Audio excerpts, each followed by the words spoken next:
হাসিনা যখন ক্ষমতায় আসে তখন আমার বয়স 7।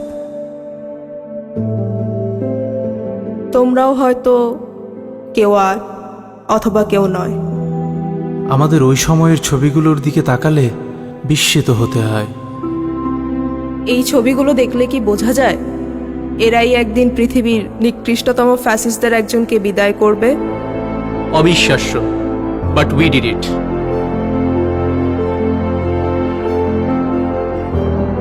রিমেম্বার, সবাই যখন ধরে নিয়েছিল ফ্যাসিবাদের শেকলেই কাটবে আমাদের কয়েক প্রজন্ম, তখন আমরাই বলেছিলাম না, আমরা মানব না।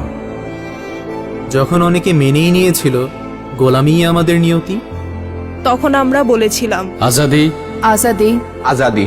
যখন নির্ঝঞ্ঝাট জীবন চাওয়া স্বজনেরা বলেছিল লেটস অ্যাকসেপ্ট, বি প্র্যাগম্যাটিক। তখন আমরাই বলেছিলাম উই রিভল্ট।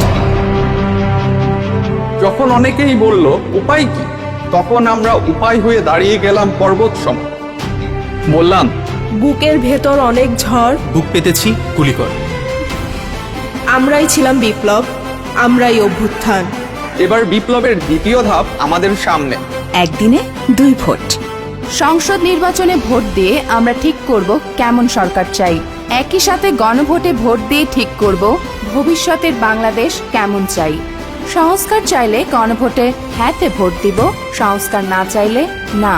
যে পরিবর্তনের জন্য এত এত প্রাণ হলো বলিদান, সেই পরিবর্তনের চাবি এখন আমাদের হাতে। গণভোট 2026 সংস্কারের চাবি আমাদের হাতে।